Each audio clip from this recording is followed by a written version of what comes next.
Fundamentals of Prosperity by Roger Babson. Chapter 10. Where the Church Falls Down. Become saturated with Christ's principles. Be clean and upright. Cooperate with one another. Have faith. Serve. Trust the Almighty for the results, and you will never have to worry about property.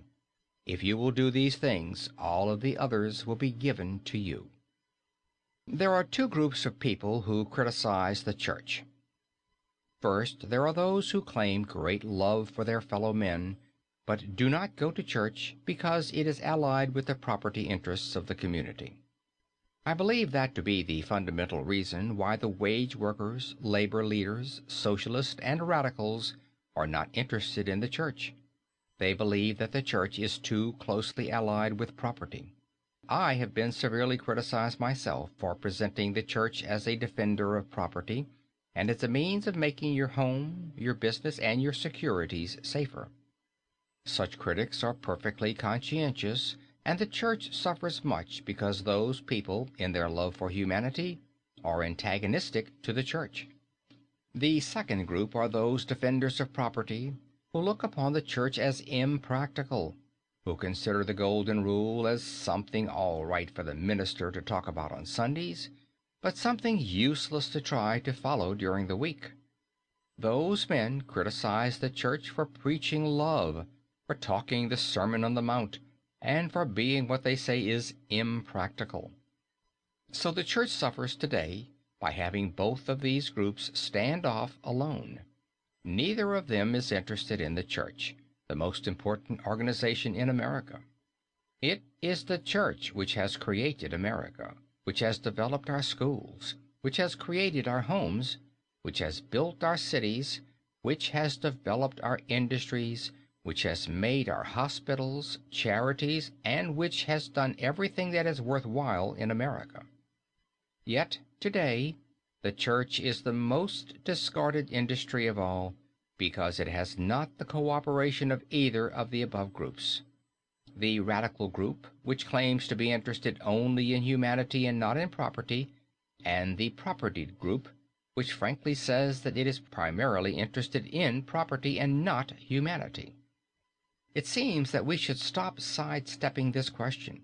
Instead, we should face it squarely and answer both of these criticisms. My answer is as follows. Jesus was not interested in property per se. There is no question but that Jesus had no interest in property. These things which look so important to us, houses, roads, taxation, buildings, fields, crops, foreign trade, ships, it is very evident were insignificant to Jesus. When any of Jesus' disciples came to him to settle some property question, he pushed them aside and said he was too busy to consider it. I am sure that if Jesus were here today, he would tell us all that we are idiots for striving so to accumulate things, building ourselves bigger houses, getting bigger bank accounts and more automobiles.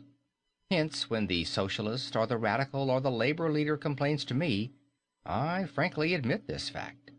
Without doubt, the church should emphasize that property of itself is of no value, and the only things worthwhile in life are happiness and the health and the freedom which come from living an upright, simple life. On the other hand, and this point I wish to emphasize just as strongly, Jesus took the position throughout his teachings that if his disciples would simply get saturated with his fundamentals, if they would be clean and upright, if they would cooperate with one another, if they would have faith to serve and trust the Almighty for the results, they would never have to worry about property. Property would take care of itself. Jesus emphasized first that they should not think of property, but he always closed his discourses by some such statement as, "If you will do these things, all the others will be given to you."